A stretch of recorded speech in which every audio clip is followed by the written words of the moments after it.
Okay, so we stopped at page 135. And Donna, where's your glasses? Because you're blind as a bat.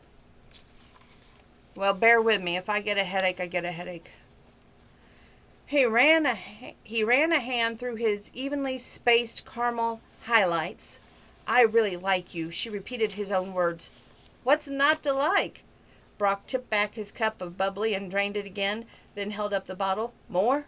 I'm still working on mine, since you only poured it 47 seconds ago, is what I'm thinking. He poured more champagne into his cup and stretched back on his seat. What I mean is, I like you a lot. I think we could really get along well together, you and I. Obviously, we're compatible. He took another swig. How can you tell? Was it that matching plastic cup? Well, you're bloody beautiful, so you know. He waved his finger in the air between them. We fit together, right? He pronounced right with such a heavy accent it sounded more like riot. I don't know if you can decide compatibility just based on looks. Sure you can. He held his hand above his head, palm down, page 136. I'm on this level, see? He raised his cup to join it. And you're up here on my level, too. Juliet looked at the plastic cup wobbling above his head. I'm not sure I follow. He brought his hands down and leaned forward. Just trust me on this. Another gulp of champagne. I'm brilliant and about these things, all right? Right, she said slowly. And you're also very humble.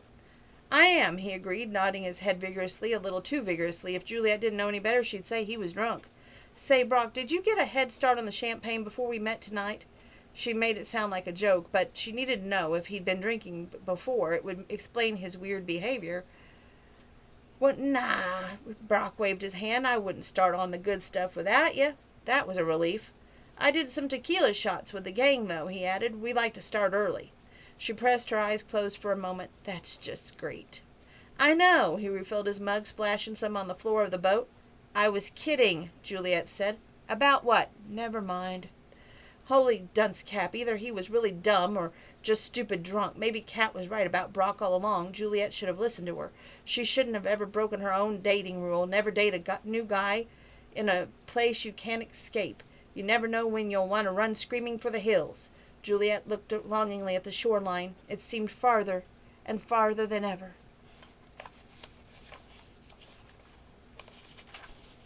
Page 148. The problem with Logan was that he wasn't just a gorgeous man. She'd been around handsome guys before, but with him it went deeper than that. He was part of the Pine Cove Island, part of her history. She knew him from back when she was young and vulnerable, before she learned that people you love will leave you and take your heart with them. He was dangerous because he made her remember that feeling, the yearning for something that was unattainable. Juliet had vowed a long time ago never to get caught up in someone so much that she'd risk herself, risk everything she was to be with them. Page 149. Her life wasn't destined to go down that road, and she'd accepted it. You okay? Logan's deep voice cut through the cocoon of silence as they drove down the highway that led to her house. Juliet snuggled deeper into the blanket. Yeah, I'm just cold. He reached over and turned on the heater. That was the thing about him. He always doing things to make life easier, and it made her uncomfortable. Why? Juliet frowned. Most girls would kill to have a hot guy like Logan. Sorry about your date, Logan said. Don't remind me, she moaned. It was a disaster, but I should have seen it coming. Kat warned me about him. I guess I just didn't realize the extent of it. Wasn't he an Australian a few days ago? Yes. Shut up. He looked suspiciously like he was trying not to laugh as he pulled into the driveway to her cottage. Go ahead, she said miserably. Say what you're thinking. Nope. Why not? I bet you're dying to rub it in my face. Tell me how stupid I am, how I was an idiot to be dazzled by his non-existent charm, how dating him was a big fat waste of time. Logan pulled his car to a stop in her driveway. He looked straight ahead, not making eye contact. Actually, I was thinking that what an utter moron he was. Here it came. This was the part where Logan said, I told you so, and she had to eat crow. Because any man lucky enough to get you would be a complete fool to ruin it. Wait, what? He was complimenting her. Her heart thudded against her rib cage, and a warm rush of pleasure flowed through her. It felt so good to be on the receiving end of praise, especially when she was so used to arguing with him. Logan's expression was unreadable. What else was he thinking? Juliet wanted to ask, but she was afraid to ruin her good streak of luck. You're too good for him, Juliet, plain and simple. Okay, now the world just spun out of its orbit. Logan was praising her. This had to be the end before it got out of hand. He's as fake as his accent, Logan continued, and you're one of the most open, honest, real people I ever met. You're too smart for him, too beautiful for him, too everything for him. Logan looked over at her, and she felt like she had to grab onto something before she'd float away. Juliet bit her lower lip. Concentrate, he's praising you, say something smart, dazzle him with your intellect. Did you know that some herbal teas are believed to help in immunodeficiency disorders? I can't say that long word, sorry. Logan blinked. What? She opened her mouth and began spouting off basic health benefits of herbal tea, all too aware that he watched her with that secret smile. He looked at her as if she was fascinating, as if she was important. So anyway, she continued, I make this really good herbal tea, and should you come inside and have some if you want. Yep, she just invited him in. Juliet's head swam with all reasons inviting him into her home was a bad idea. Page 151. None of it mattered. All the stuff that meant nothing when Logan O'Connor was looking at her like this. He threw the car into park and shut off the engine. Okay. Juliet jumped out and flew up the steps. Her cottage was old but well loved. Rose bushes lined the driveway, and ivy grew up the sides of the house, as if nature was claiming it as her own. The flower boxes on the front porch railing spilled over with a profusion of brightly colored blooms, and she planted sweet lavender on either side of the stairs leading up to her door. There was an old stepping stone hanging by the wall door. It was an art project she made with her mother when she was 5, and her small handprint surrounded by bits of colorful glass and seashells. Since her entire purse was now at the bottom of the ocean, she searched in her planter for a spare key she kept near the door. I can't believe he capsized that boat, she said nervously, trying to fill space between them and with the words. She babbled on about plastic champagne cups, seaweed, and how Burning Man was clothing optional, how Tweedledee didn't know about Austin, and how Cat had a pet crow.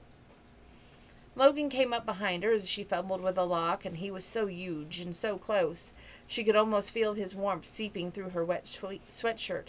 Now I'll have to go and get you a new license and another key made.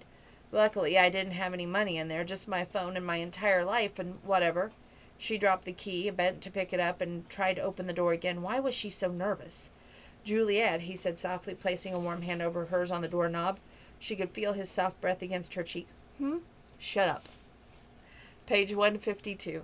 Okay. He leaned in, took the key, unlocked the door with a click that seemed to ricochet through her entire body.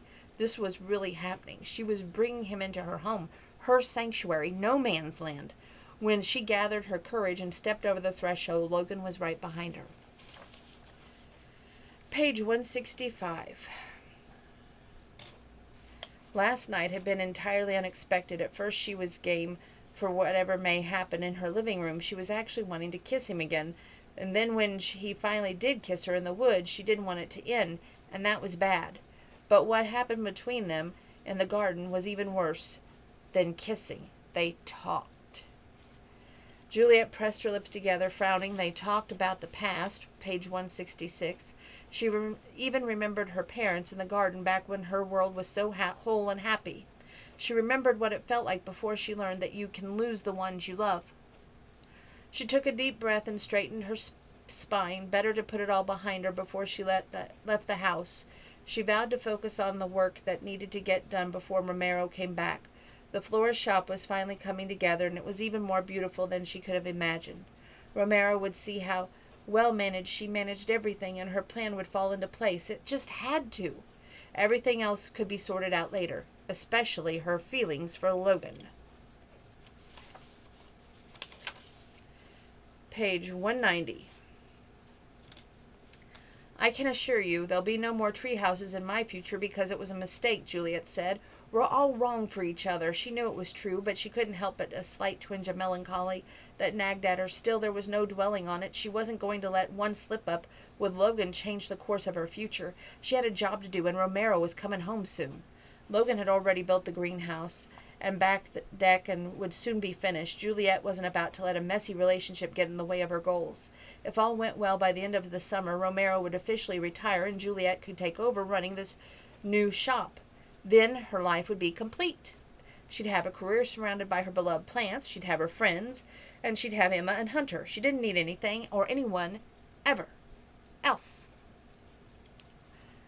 Okay. Let's see. Page 191. Okay, she's having a talk with Emma, her cousin. I remember you had a crush on him back in high school, on page 191. Keywords, high school. We shared one tiny kiss at his graduation party and then he was gone. Honestly, I don't even know why I was so hung up on him. It was the dumbest kiss, not even real. He only saw me as a kid. Besides, he never came back. She felt that old hollowness in her chest and shoved it away. It was just so stupid. She hadn't felt it in years, and she learned long ago it was to guard herself against it. It wasn't just that she had lost her mother in a car accident when she was only 9. Even her father had eventually left when she turned 18. After her mother died, he was never the same. He was a quiet man, and Juliet knew he loved her, but it was if he could never get over losing her mother. There was no room in his life for anything except grief. Juliet had found solace in her plants and in her connection with Emma and their grandmother. She learned to fend for herself, doing the chores and laundry for both herself and her father. She even tried to make recipes from her mom's cookbook, even though she was abysmal at cooking. But over the years, her father became more disinterested. He was like a shadow of a person in her life, going through the motions, but not truly present. There, but just not there. Later, when he was offered a job in California, he took it. Juliet had been heartbroken all over again, but she knew she couldn't bear to watch him wither away in grief. They still kept in touch, but only through occasional email and even a rare phone call. Juliet had to learn to rely on Emma and her loyal friends. She never wanted to feel acute ache of losing someone again. "So you truly feel nothing for Logan?" Emma asked. Juliet shook her head. She studied a sense of orange bridesmaids' dresses in the magazine in front of her. Interesting shade of coral, those. "Maybe it would work," Emma said. "Coral?" Juliet kept her gaze focused on the dresses. "You think?" "Maybe," Emma repeated, nudging Juliet with her shoulder. "There's more to this thing between you and Logan than you're admitting." Juliet shook her head. She needed to nip this in the bud before Emma got too carried away. "Look, I get that you guys have been saying, okay? I admit he's a good-looking guy. I just didn't really pay attention before. That was a particular statement, and they both knew it, but Juliet pressed on anyway. I'm just not interested in letting things go any further, and I doubt he is either. Besides, I'm not even his type. He likes normal girls." "I wouldn't bet on that, Emma. You're the most stunning, gorgeous, kind-hearted, amazing person I've ever known. Half the island has been in love with you at some point. Why should Logan be an exception?" Juliet wrapped her arm around Emma and gave her a lopsided hug. "Have I ever told you I love you? Because I do. Thanks for the pep talk. But I'm honestly not interested in getting serious with Logan or anyone else for that matter. I have everything I need." Page 193. Emma hugged her back and said, "I just want you to see you happy. You deserve so much." "I already have so much. I mean, I want you to have what I have with Hunter." Juliet felt the conversation taking a turn, and then she needed a retreat. She knew where this was going with Emma. They had talked about this before. How could Juliet ever explain that she didn't believe in love? She believed in it for others, just not herself. She was thrilled for her cousin and couldn't be happier that she was soon getting married to one of the best men in the world. But for Juliet, that kind of relationship was just too much. Too much vulnerability. Giving your heart to someone else was just madness. She tried to give hers to Logan back when she was 14, practically walked right up to him and begged him not to go, but he did. "Don't you worry about me," Juliet said, standing. "I'll never been more happy than I am right now, and I can't wait to see you walk down that aisle." It was true. She could see how much joy her cousin and Hunter had together, and that's all Juliet could ever wish for. Juliet gathered her bag and dusted macaroon crumbs from her jeans. "If you really want to see me happy, you'll feed me, and if I don't get to eat soon, you're going to find me in a chalk outline on the sidewalk out there, and then you'll wonder where you'll be without my help to find you a dress. You'll have to go with that Vivian's suggestion, and you'll be up to your eyeballs in ruffles shuffling down the aisle with a herd of sheep," on page 193.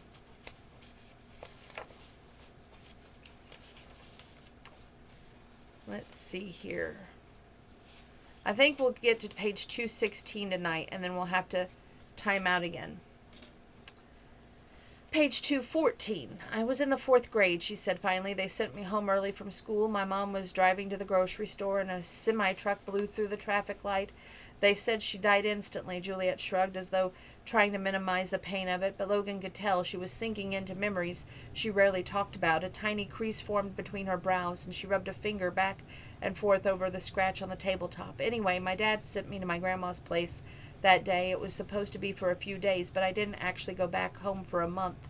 My grandmother tried to keep me with her and Emma, but I wanted to go home. I missed my mom. I missed him. My dad and I were still a family, at least. That's what I thought. Logan reached out and took her hand. You were a family. She seemed startled at that contact. We were.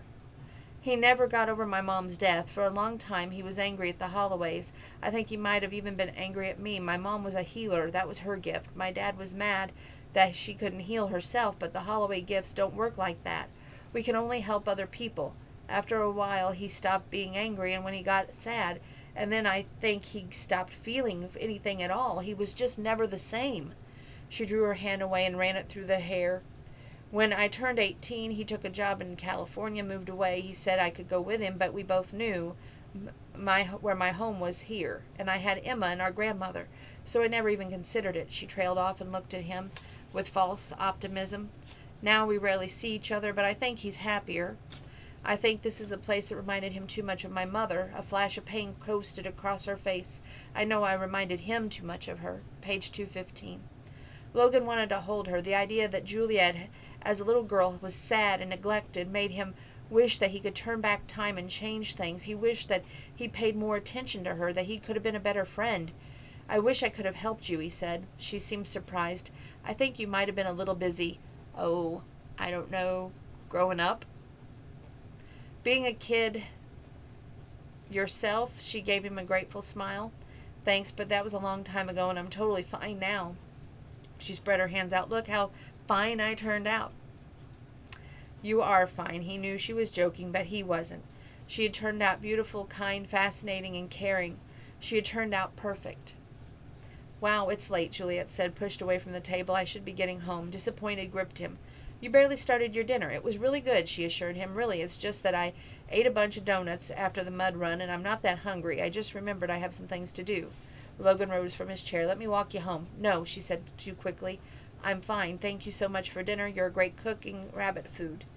She made her apologies, and Logan couldn't do anything except watch her go. With a curse, he shoved away from the table, grabbed the dish he so carefully prepared, and stalked into the kitchen. He was a world-class idiot. He shouldn't have brought up her family. That was page 215, and here's 216. Of all the asinine things to do, that was near the top of the list. It was clear she didn't like talking about her past, and now dinner he carefully planned was over before it even began. He stared out the kitchen window into the woods. Juliet Holloway, he murmured. What am I going to do about you? Oh, this is just a short paragraph on 218.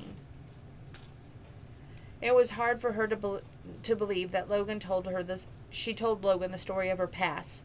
Sitting across from him on the porch at dinner had felt like the most natural thing in the world.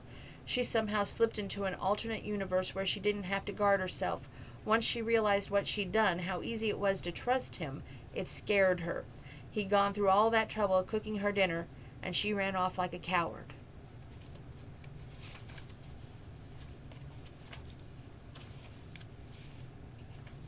Okay, we're going to stop after 223. On 222. Logan shook his head as though brushed memories away. What use would it be to talk about it? He couldn't change anything, but when he looked at Juliet's face, and the words came anyway, we were digging a well in this village out in the middle of nowhere in Afghanistan. It wasn't a big operation, just a routine job we'd done before, but someone didn't want us there. 4 days into it, a bomb went off in the well. He rubbed his face with one hand, trying to scrub the memory clean, and 2 other bombs in the surrounding buildings. 6 of us didn't make it. My buddy Jacob, he stopped altogether, not wanting to think about it. Juliet placed her hand in his. She didn't look at him or try to even force him to talk. She just sat there next to him while they stared off into the darkness, together. Her presence was like a cool breeze. Having her there beside him made the past seem less painful. How did she do that? Whatever it was, he laced his fingers through hers and held on. Jacob and I served together for a long time. He had a wife, 2 kids. I watched his baby grow up in pictures. Juliet squeezed his hand. We had this thing about where we'd flip a coin to see who had the worst job, and on that day I won. He was the closest to the well when the bombs went off. Logan's voice trailed off. He didn't say anything any more. He remembered trying to find his friend in the wreckage, ears ringing from the explosion, eyes stinging, lungs burning from the smoke. He searched for what seemed like hours. So many villagers had died. Jacob's body wasn't found until the next day, when they told Logan an hour later he was lucky to survive. But he didn't feel lucky. He felt angry at himself. The war, everything, sometimes the memory of Jacob kept him up all night. How he laughed when Logan won the coin toss that day, how he stuffed that latest picture of his baby girl in his pocket of his shirt before he left. Logan closed his eyes even now. Nightmares of that explosion still haunted him. He joined the army because he wanted to fight for his country. He didn't want to regret his decision. He was proud of the men he fought with and the country he fought for, but he never realized how it would chip a piece of your soul. I left here when I was 18, and I thought I knew where I was headed, he said. I was looking for adventure. I wanted to go places, anywhere far away from here. All my life my dad told me to join the armed forces. It was my duty, he said. Fight for your country. He was a military man, so was my grandfather. So naturally they expected me to follow in their footsteps. She squeezed his hand again. It wasn't what you wanted. It was everything I wanted, he said. I was young and restless, and nothing could have kept me here. He paused and turned his head to look at her. I do remember, you know. I remember that night with you. I was on the way out, and there you were, this beautiful girl in my garden asking me not to go. Page 222, 223. Okay.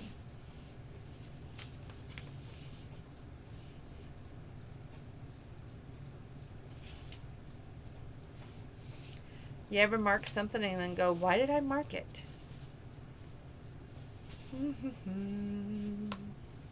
Okay, this is a small little piece.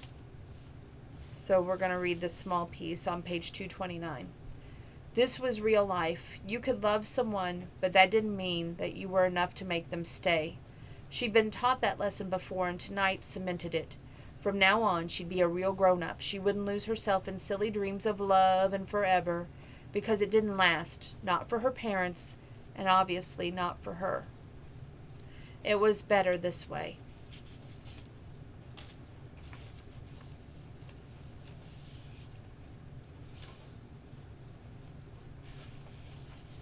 Well, we're going to stop there, and I think tomorrow we'll be able to conquer the rest of Don't Touch My Petunia, and I'll be able to give you a rating tomorrow. Here's a hint. It's going to get a pretty high rating, don't you think? Have a good night, a wonderful tomorrow. Love y'all. Take care, stay safe, wash your hands, and all that good stuff. Social distance yourself.